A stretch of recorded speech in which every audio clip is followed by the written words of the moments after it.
প্রধান উপদেষ্টা অধ্যাপক মোহাম্মদ ইউনূস শুক্রবার থাইল্যান্ডের রাজধানী ব্যাংককে দ্বিপক্ষীয় বৈঠকের সময় ভারতের প্রধানমন্ত্রী নরেন্দ্র মোদীকে একটি ছবি উপহার দিয়েছেন।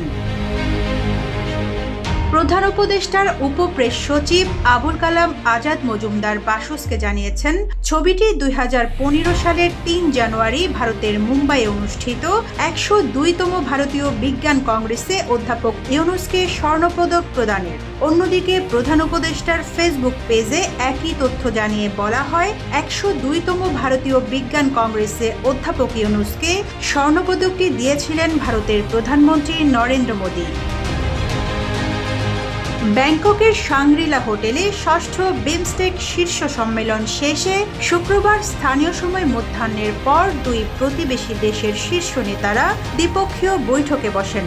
বাসসের খবরে বলা হয়, ব্যাংককে শুক্রবার অধ্যাপক ইউনূস ও নরেন্দ্র মোদী আধা ঘন্টার বেশি সময় ধরে দ্বিপক্ষীয় বৈঠক করেছেন।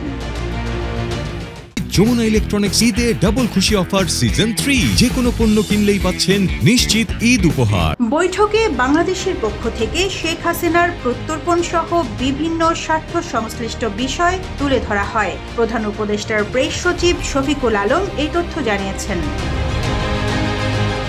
শফিকুল আলম বলেন, বাংলাদেশ ও ভারত দুই দেশের সরকার প্রধানের মধ্যে অনুষ্ঠিত বৈঠকটি অত্যন্ত গঠনমূলক ও ফলপ্রসূ হয়েছে। আমাদের সঙ্গে পারস্পরিক স্বার্থ সংশ্লিষ্ট সব ইস্যুতে আলোচনা হয়েছে। প্রেস সচিব আরও বলেন, শেখ হাসিনার প্রত্যর্পণ, ভারতে বসে তিনি উস্কানিমূলক বক্তব্য দিচ্ছেন, এসব বিষয় বৈঠকে তুলে ধরা হয়েছে। এছাড়া সীমান্তে হত্যা, তিস্তা নদীর পানি বণ্টন সহ পারস্পরিক স্বার্থ সংশ্লিষ্ট বিভিন্ন বিষয়ে ফলপ্রসূ আলোচনা হয়েছে বলে জানান শফিকুল আলম। Rizwana Rinti, news desk, Ittefaq.